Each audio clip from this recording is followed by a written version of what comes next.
तो स्टार्ट करने वाले हैं हम इस पार्ट थर्ड को लैंड रिसोर्सेज के साथ।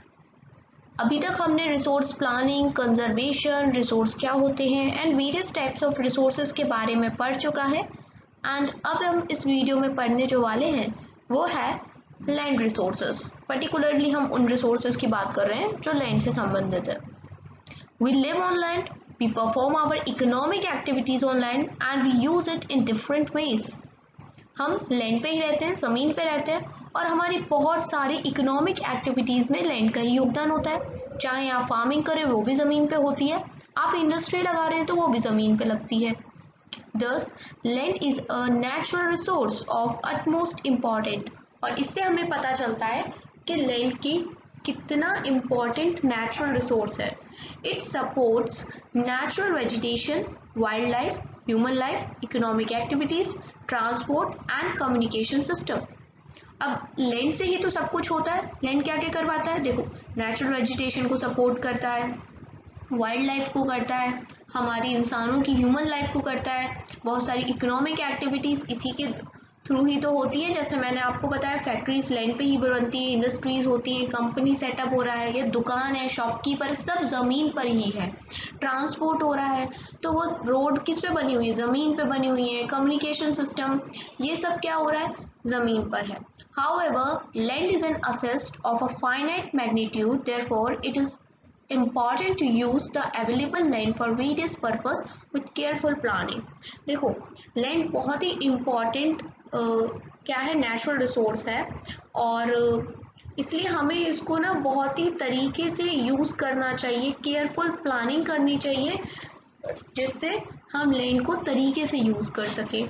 India has a land under a variety of relief features, namely देखो रिलीफ फीचर्स क्या होते हैं, मतलब अलग अलग, जैसे कहीं उठा हुआ है इंडिया, है ना, जैसे प्लेट्यूज आ गए तो उठा हुआ है, माउंटेन्स उठा हुआ है, प्लेन्स एकदम प्लेन एरिया है जो नॉर्थ इंडिया में देखने को मिलता है, यूपी बिहार के रीजन में, आइलैंड्स भी है।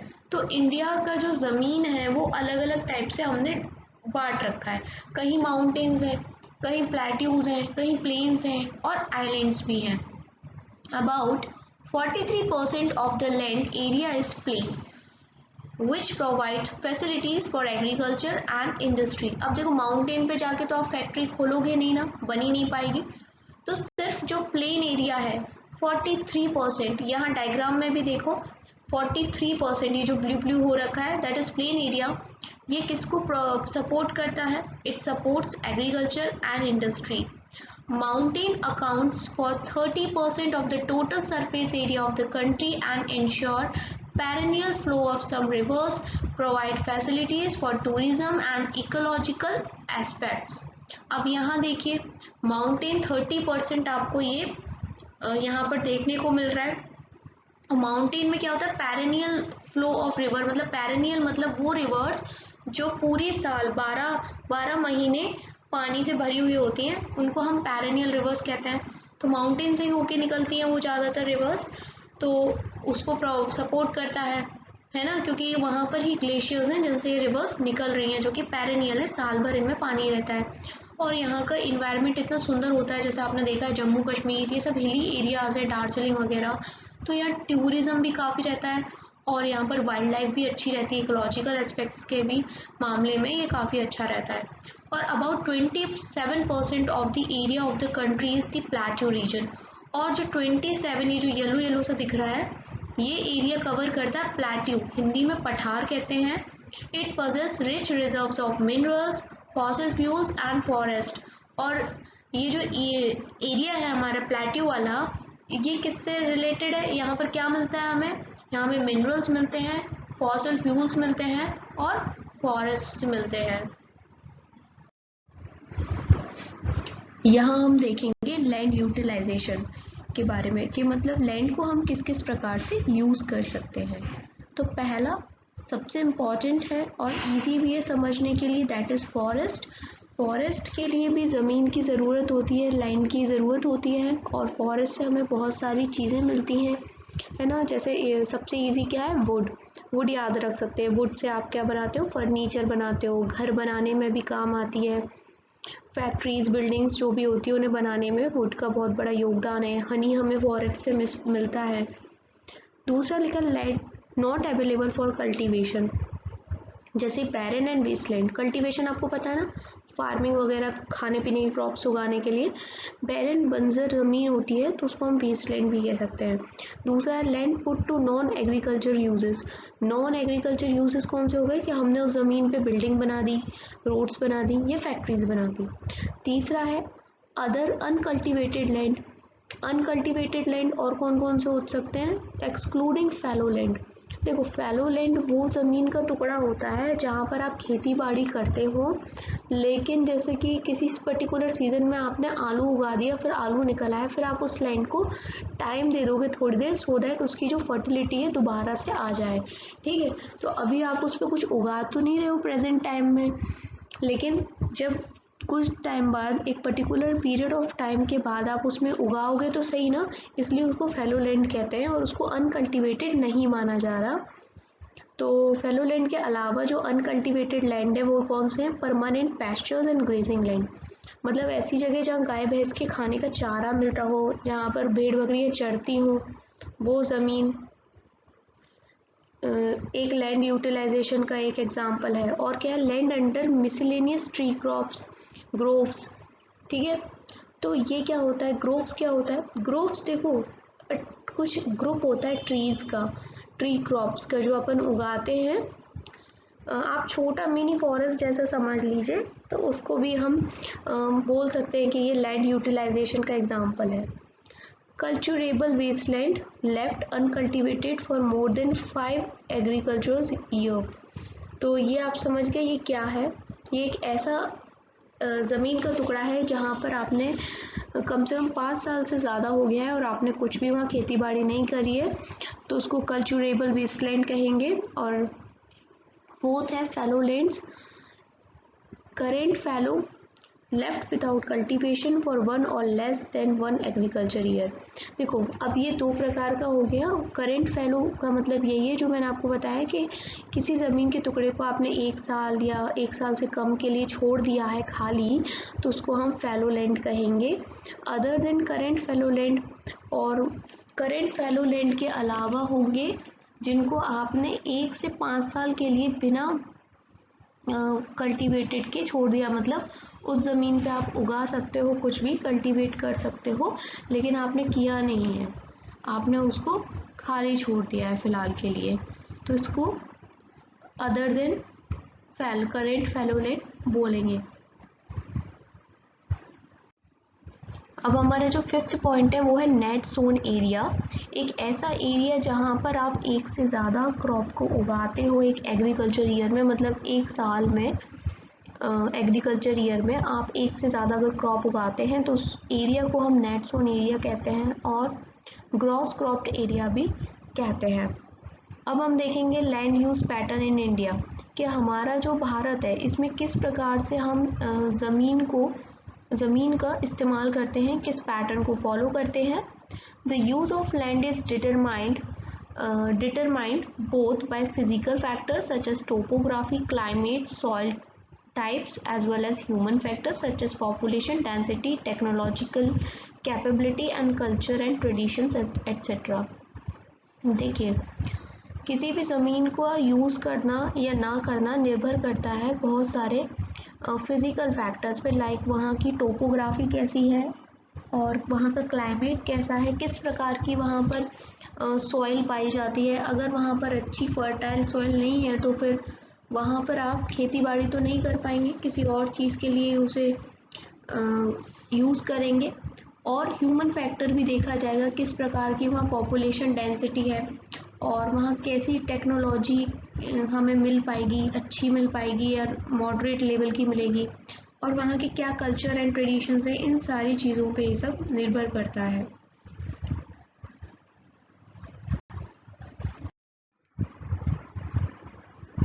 अब यहाँ इस फिगर को ध्यान से देखेंगे आप, यहाँ पर लैंड यूज़ की कैटेगरीज दिखाई गई हैं। 1960 से 61 इस एक साल में क्या था और फिर क्या चेंजेस आए 2014 से 15 यानी इस एक साल में, तो उसको ही हम एक बार कंपेयर करते हैं। पहले क्या था, ये देखिए ब्लू कलर, ये जो डार्क सा ब्लू है ये शो कर रहा है फॉरेस्ट एरिया को। तो पहले 18.11% था, देन उसके बाद यहाँ 23.3% हो गया, यानी फॉरेस्ट कवर बढ़ा है। देन ये जो रेड से ये वाला कलर है that is barren and unculturable wasteland, मतलब ये वही है जहाँ पर हम कल्टीवेशन नहीं करते, बंजर ज़मीन, ये घटी है। पहले 18.11 था और फिर उससे घट के 5.5% हो गई, ये अच्छी बात है। Area under non agriculture uses, देखिए ये कौन सा वाला है, ये डार्क ग्रीन ये वाला है। 4.95% से बढ़ोतरी हुई है 8.7%। ये वो एरिया है जहाँ पर हम एग्रीकल्चर नहीं करते बट नॉन एग्रीकल्चर यूजेस करते हैं, लाइक बिल्डिंग्स बनाते हैं, रोड्स बनाते हैं, ये सारा काम। Permanent pasture and grazing land, तो ये है 4.71% ये वाला, और ये थोड़ा सा ख़त्म हुआ है 3.3%, मतलब कम हुआ है। जहाँ पर चारा वगैरह भेड़ बकरियाँ जो चरती हैं तो वो चीज़ उस एरिया में हमें थोड़ी गिरावट देखने मिलती है। और इसी प्रकार से बाकी लैंड भी दिए गए, आप मैच कर सकते हैं, पहले कितने थे अब कितना है। Total geographical area of India is 3.28 million square kilometre. पूरा जियोग्राफिकल जो एरिया है इंडिया का वो 3.28 मिलियन स्क्वायर किलोमीटर है। Land use data, however, is available only for 93% of the total geographical area because the land use reporting for most of the northeast state except Assam has not been done fully. देखिए total जो area है वो India का geographical area 3.28 million square kilometre है, लेकिन हम जो भी डाटा निकालते हैं लैंड यूज़ का वो सिर्फ 93% के लिए निकालते हैं, क्योंकि आसाम के एरिया को छोड़ के बाकी नॉर्थ ईस्ट स्टेट्स का जो भी एरिया है ना उसके बारे में हमें क्लियरली मेंशन नहीं है। Moreover, some areas of Jammu and Kashmir occupied by Pakistan and China have also been surveyed.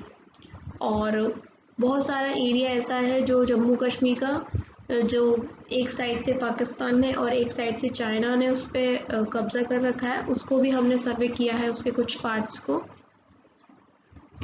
The land under permanent pasture has also decreased, जैसा कि अभी मैंने आपको पहले बताया कि जहाँ पर पहले भेड़ बकरियाँ ये सब चारा वाला जहाँ चारा चढ़ती हैं वो वाला जो ज़मीन का टुकड़ा है इसमें डिक्रीज देखने को मिला है हमें 1960-61 से लेके 2014-15 में।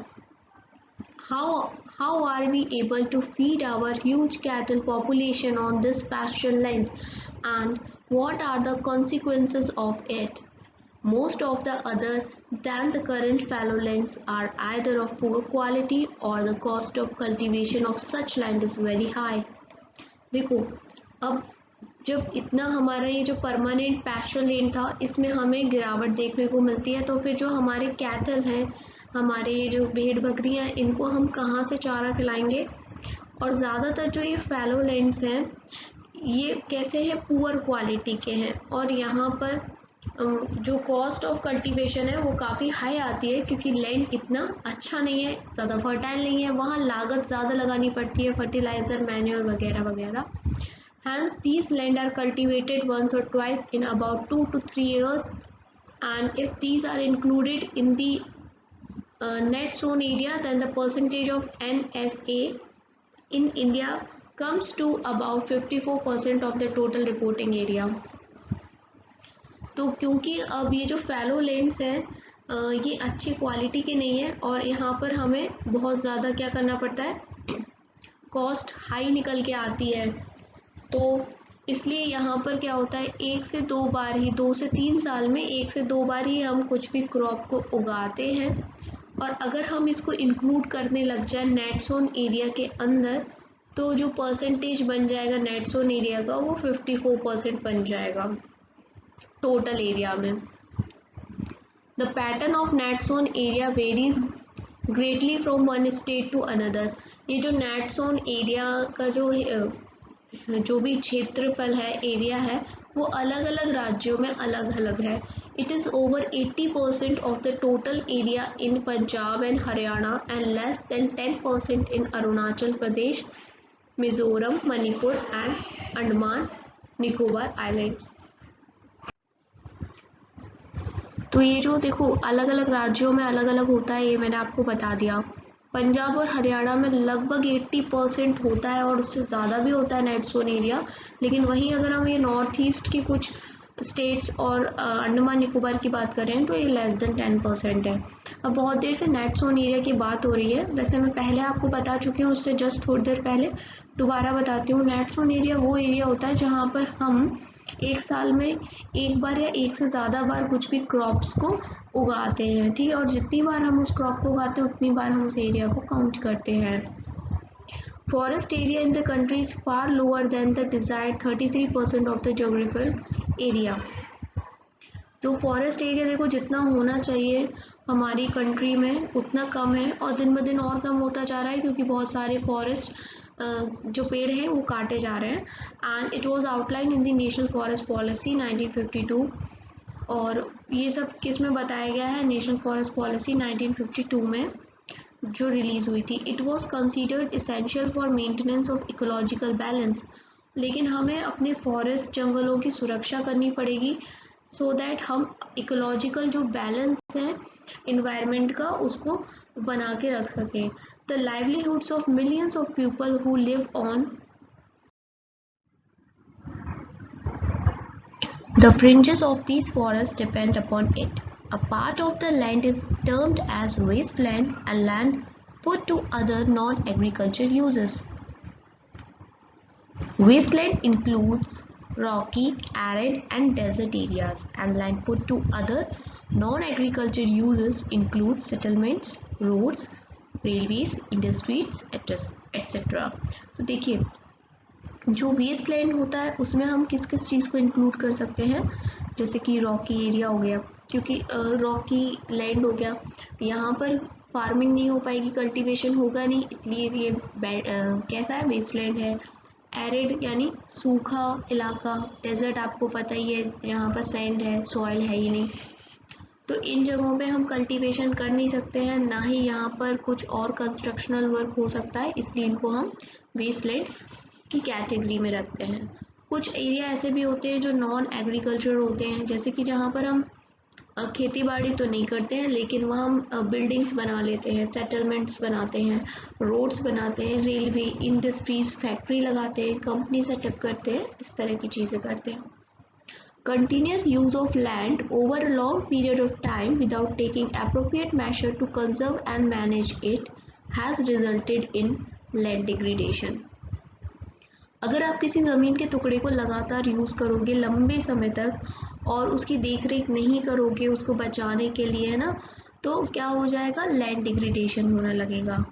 This in turn has serious repercussions on the society and the environment. और इसके जो नतीजे हैं वो काफ़ी ख़राब रहते हैं इन्वायरमेंट और सोसाइटी के लिए। Land degradation and conservation measures. तो अभी आपने देखा अगर आप किसी भी ज़मीन के टुकड़े की केयर नहीं करोगे तो लैंड डिग्रेडेशन होगा। तो अब हमें लैंड डिग्रेडेशन को रोकना है और कंजर्वेशन करना है कि कैसे हम इस चीज़ को होने से बचा सके। We have shared our land with the past generations and will have to do so with the future generations too. जिस ज़मीन पे अभी हम रह रहे हैं या कल्टीवेशन भी कर रहे हैं उस पे पहले हमारे पूर्वज उस काम को किया करते थे। हमारे पूर्वज जिस लैंड पे फार्मिंग किया करते थे आज हम कर रहे हैं और आने वाले समय में हमारी आने वाली पीढ़ी करेगी। 95% of our basic needs for food, shelter and clothing are obtained from land. जो हमारी कॉमन ज़रूरतें हैं रोटी, कपड़ा और मकान की, वो ज़मीन से ही पूरी होती है, क्योंकि ज़मीन पे ही हम शेल्टर यानी घर बनाते हैं, ज़मीन से हमें खाना मिलता है और क्लोथ कपड़े भी हमें ज़मीन से ही मिलते हैं। क्यों? क्योंकि जो रॉ मटेरियल यूज़ होता है कपड़े बनाने में वो हमें ज़मीन से ही मिलता है।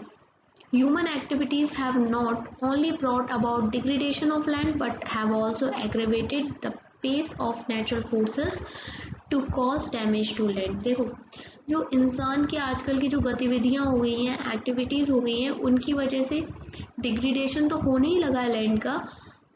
और उसके अलावा क्या हुआ है कि जो नेचुरल फोर्सेस हैं जो लैंड को ख़राब कर सकती हैं, डैमेज कर सकती हैं, नुकसान पहुंचा सकती हैं, उनमें भी बढ़ोतरी हुई है। Some human activities such as deforestation, overgrazing, mining and quarrying too have contributed significantly in land degradation। और humans की कौन सी वो एक्टिविटीज़ हैं जिसकी वजह से ये लैंड डिग्रेडेशन में बढ़ोतरी देखने को मिलती है? तो वो है डिफॉरेस्टेशन, पेड़ों का काटना, बहुत ज़्यादा ओवर ग्रेजिंग करना। ग्रेजिंग आप समझते हैं, भेड़ बकरियाँ चरते हैं तो ओवर ग्रेजिंग करना, माइनिंग करना, और क्वारी होता है ओपन एरिया में जहाँ माइनिंग होती है, दैट इज़ क्वारी। तो इन सब चीज़ों की वजह से लैंड डिग्रेडेशन होता है। Mining sites are abundant after excavation work is complete, leaving deep scars and traces overburdening।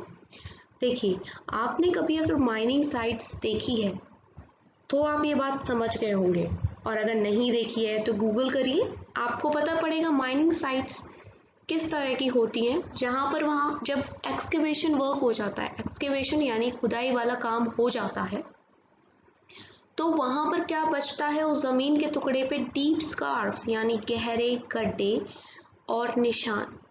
ठीक है, इसकी वजह से भी लैंड खराब होती है, वहाँ की लैंड डिग्रेडेशन होता है।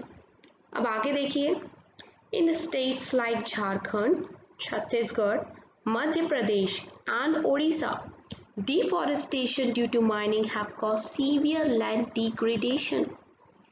और जैसा कि मैंने आपको अभी बताया कि माइनिंग की वजह से भी लैंड डिग्रेडेशन होता है, और माइनिंग करने के लिए बहुत सारे फॉरेस्ट काटे जाते हैं, डिफॉरेस्टेशन होता है। तो ऐसी कौन कौन सी स्टेट्स हैं जहां पर डिफॉरेस्टेशन की वजह से लैंड डिग्रेड होता है? तो वो है झारखंड, छत्तीसगढ़, मध्य प्रदेश एंड उड़ीसा। अब देखिए, in states like Gujarat, Rajasthan, Madhya Pradesh and Maharashtra, यहाँ पर भी लैंड डिग्रेड हो रहा है, लेकिन यहाँ पर क्या हो रहा है, ओवर ग्रेजिंग की वजह से लैंड डिग्रेडेशन देखने को मिलता है।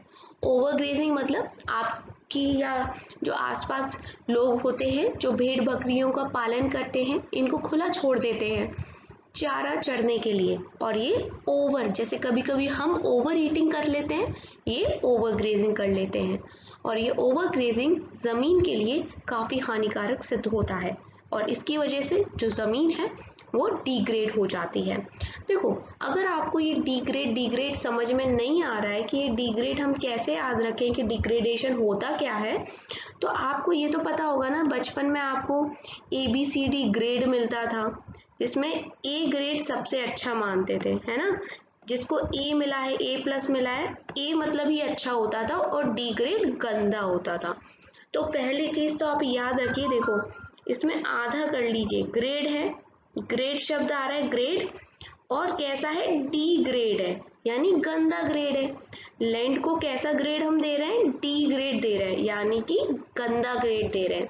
ऐसे आपको याद रहेगा कि लैंड खराब हो रहा है, क्योंकि लैंड को हम डी ग्रेड दे रहे हैं। अब देखिए, in the states of Punjab, Haryana, western Uttar Pradesh, over irrigation is responsible for land degradation due to water logging, leading to increase in salinity and alkalinity in the soil। अब कुछ स्टेट्स ऐसी हैं जैसे पंजाब, हरियाणा, उत्तर प्रदेश, यहाँ पर बहुत ज़्यादा सिंचाई का काम होता है, यानी इरिगेशन का काम होता है। अब यहाँ पर बहुत ज़्यादा इरिगेशन का काम क्यों होता है, बिकॉज यहाँ पर फार्मर्स की तादाद बहुत ज़्यादा है, या फार्मिंग एग्रीकल्चर एक्टिविटीज़ काफ़ी ज़्यादा होती हैं, जिनके लिए हमें इरिगेशन ज़्यादा करना पड़ता है। और ज़्यादा इरिगेशन से क्या होता है, लैंड डिग्रेडेशन। क्यों होता है लैंड डिग्रेडेशन, क्योंकि वाटर लॉगिंग होती है। वाटर क्या होता है, एक जगह सॉइल में इकट्ठा होता है, जिसकी वजह से वह सैलिनिटी और अल्कैलिनिटी बढ़ जाती है मिट्टी की, जिसकी वजह से मिट्टी का जो स्तर है वो थोड़ा खराब हो जाता है और लैंड खराब हो जाएगा। क्योंकि लैंड से क्या मतलब है, जमीन में क्या होता है, मिट्टी होता है ना। अगर मिट्टी की क्वालिटी खराब हो गई तो समझिए आपकी जमीन की खराब हो गई। ये जो दो वर्ड आए हैं ना, इन दोनों वर्ड को आप जब अपनी केमिस्ट्री पढ़ेंगे तो आपको और ज़्यादा इनके बारे में पता लगने वाला है। The mineral processing like grinding of limestone for cement industry and calcite and soapstone for ceramic industry generate huge quantity of dust in the atmosphere। देखो बहुत सारी फैक्ट्रीज होती हैं। फॉर एग्जांपल सबसे इजी रहेगा हमारा सीमेंट फैक्ट्री। यहाँ से क्या होता है, डस्ट निकलती है। वो लोग बहुत अच्छे से जानते होंगे जो सीमेंट फैक्ट्रीज के पास रहते हैं कि कितनी डस्ट हमें देखने को मिलती है, जो कि एटमॉस्फेयर में पाई जाती है ना। और बाद में क्या होता है, इस डस्ट की वजह से भी हमें डिग्रेडेशन देखने को मिलता है, क्योंकि ये डस्ट क्या होती है, बाद में जाके ज़मीन पे बिछ जाती है और जो सॉइल और पानी के बीच का जो एक गैप होता है वो ये क्रिएट कर देती है, एक लेयर। सॉइल के ऊपर डस्ट आ गई, देन हम पानी डालेंगे तो इनफिल्ट्रेशन हो जाता है वाटर का सॉइल में, अगर डस्ट सॉइल के ऊपर आ जाए तो इसकी वजह से भी लैंड डिग्रेड होता है और बहुत सारी पॉल्यूशन हो जाती है लैंड में। आजकल जो रीसेंट ईयर्स है इसमें देखा गया है, जो इंडस्ट्रीज के एफ्लुएंट्स हैं, जो वेस्ट है ना, ये काफ़ी ज़्यादा बड़े सोर्स बन के सामने आ गए हैं लैंड एंड वाटर पॉल्यूशन के हमारी कंट्रीज़ में। क्योंकि ज़माना ही आ गया है इंडस्ट्रीज़ का, और इंडस्ट्रीज़ बढ़ रही हैं तो हमारी प्रॉब्लम तो सॉल्व हो रही है बहुत सारी, लेकिन साथ ब साथ क्या हो रहा है कि पॉल्यूशन भी बढ़ती जा रही है। तो हमें इसके लिए एक प्रॉपर मैनेजमेंट करना चाहिए।